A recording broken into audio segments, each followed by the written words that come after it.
Hoy te voy a contar 6 cosas que hacen los expertos en plantas para que éstas se vean lo más bonitas y sanas posibles todo el tiempo. Es posible que alguna de estas cosas te sorprenda, así que estate bien atento o atenta y empecemos. Primero de todo, es muy importante regar las plantas solamente cuando ellas lo necesitan. Y es que cada planta necesita una frecuencia de riego apropiada a sus características. En muchos casos, y a todos nos ha pasado, es fácil regar la planta cuando todavía ésta no lo necesita. Esto es un problema ya que más allá de poder propiciar la pudrición de las raíces, hace que limites el crecimiento de la planta. Básicamente, cuando hay un exceso de riego, el oxígeno tiene problemas para llegar a las raíces de la planta y las raíces se pueden asfixiar. Entonces lo que podemos hacer es comprobar el sustrato antes de regar una planta. Podemos meter los dedos en el sustrato, ¿sabes? Para ver si está húmedo o no. O si no, por ejemplo, también lo que podemos hacer es comprobar el peso de la maceta. Obviamente, pues cuanto más pese, más agua habrá en el sustrato. Y bueno, los más expertos, pues no hace falta que pongan los dedos, ya que suelen tener unos aparatitos muy monos que sirven para medir la cantidad de humedad que hay en el sustrato. Entonces, pues saben perfectamente cuándo regar sus plantas y cuándo no. Es verdad que no todas las plantas son sensibles al exceso de riego, pero por lo general, la gran mayoría de plantas suele preferir que el sustrato, o al menos la parte superior del sustrato, esté completamente seca antes de volver a regar.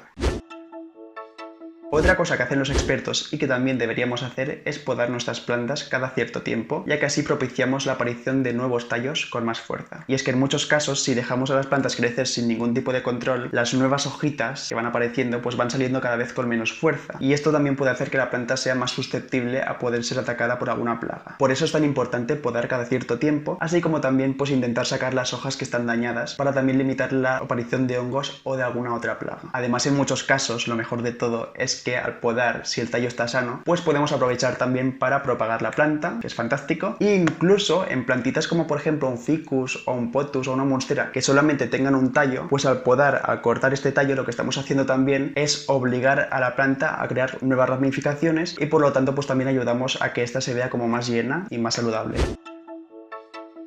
Los expertos en plantas también saben lo importante que es fertilizar. Aquí hay distintas opciones, ¿vale? Hay abonos orgánicos o abonos químicos. Entonces, cada uno tiene sus ventajas y sus desventajas. Pero si hay algo que quiero dejar claro o que creo que es importante que tengas en cuenta es que con un abono orgánico suele ser mucho más difícil excederse y por lo tanto con un abono orgánico es más difícil que se te quemen las hojas por exceso de fertilizante, que es algo que a mucha gente le pasa, a mí me ha pasado varias veces también. Entonces creo que para personas que no son tan expertas, pues un abono orgánico es una mejor opción, ya que es menos agresivo y además también es mejor para esas bacterias y esos hongos buenos que viven en el sustrato y que ayudan a la planta a crecer, pero bueno, de eso ya hablaré un poco más después. Aún así sí que es verdad que yo hay ciertos tipos de fertilizante que no usaría para plantas de interior, o no mucho al menos, por razones obvias, pero por ejemplo sí que podemos usar pues las cáscaras de huevo o el agua de las verduras o estas cosas pues para ayudar un poco a abonar la tierra. Recordad también que es importante fertilizar solo durante la época de crecimiento y no tanto o no hacerlo directamente durante la época en que la planta está en reposo. Y un poco en relación con este último consejo, también es importante cambiar el sustrato de las plantas cada cierto tiempo, así como trasplantar las plantas que lo necesiten en macetas más grandes. Básicamente, a medida que va pasando el tiempo, el sustrato no solo va perdiendo los nutrientes tan importantes para las plantas, sino que también va perdiendo estos hongos y estas bacterias beneficiosas que os he comentado antes y que resultan tan importantes para el buen crecimiento de las plantas. Este mal sustrato, esta falta de nutrientes, hace que las nuevas hojas de las plantas pues crezcan como más marrones, más amarillas y también como más pequeñas, y por lo tanto con un cambio de sustrato ayudamos a las plantas a poder desarrollar pues nuevos brotes más grandes y más sanos y más bonitos. Y lo único que creo que sí que es muy importante tener en cuenta aquí es sobre todo no hacer este trasplante o este cambio de sustrato en la época de floración de las plantas, ya que nos la perderíamos, ya que la energía de la planta pues ya no iría hacia las flores, sino que iría otra vez a desarrollar más raíces y a volver a readaptarse en ese nuevo sustrato.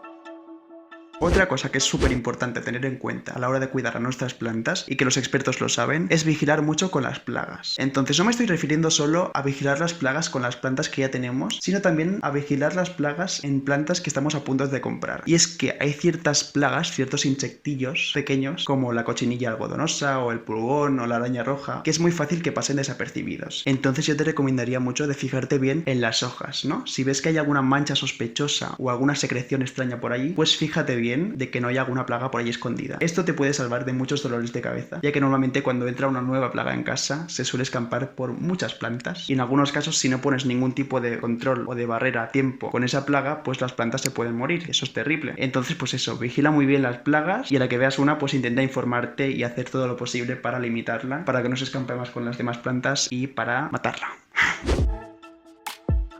Otra cosa que es indispensable para poder cuidar tus plantas es conocerlas. Y a ver, este es un consejo que ya dije en cierto modo en el vídeo ese, pero es que me parece fundamental. Y es que aunque haya muchas plantas que puedan vivir sin problemas en el interior de nuestras casas, no va a ser lo mismo, por ejemplo, cuidar de una suculenta, la cual prefiere tener el sustrato mayormente seco, de un helecho o una calacea que prefiere normalmente tenerlo húmedo, ¿sabes? Estas diferencias de cuidado se deben a que estas plantas en su hábitat natural pues crecen en condiciones muy distintas, y lo que debemos hacer para que estas plantas se sientan tan cómodas en nuestras casas es tratar de replicar estas mismas condiciones tanto como podamos. Saber la procedencia no solo te puede ayudar a saber cuánto riego necesita una planta, obviamente, sino también cuánta luz necesita, qué tipo de sustrato, cuánta humedad, todas estas cosas. Para poder conocer bien las plantas, pues lo primero que debemos hacer, por supuesto, es identificarlas. Y para esto pues hay un montón de aplicaciones actualmente que te ayudan a hacerlo. Yo uso Google Lens últimamente, que me va muy bien, y si no, pues siempre le puedes preguntar a alguien que sepa de plantas, y una vez ya tengas identificada la planta, pues ya puedes buscar toda la información que quieras y poder tener así unas plantas realmente fantásticas. Y con estos consejos espero haber podido ayudarte un poco más a entender cómo lo hacen los expertos para conseguir tener esas plantas tan bonitas y tan sanas siempre. Espero de verdad que os haya resultado interesante este vídeo y nos vemos muy pronto con otro vídeo. ¡Chao!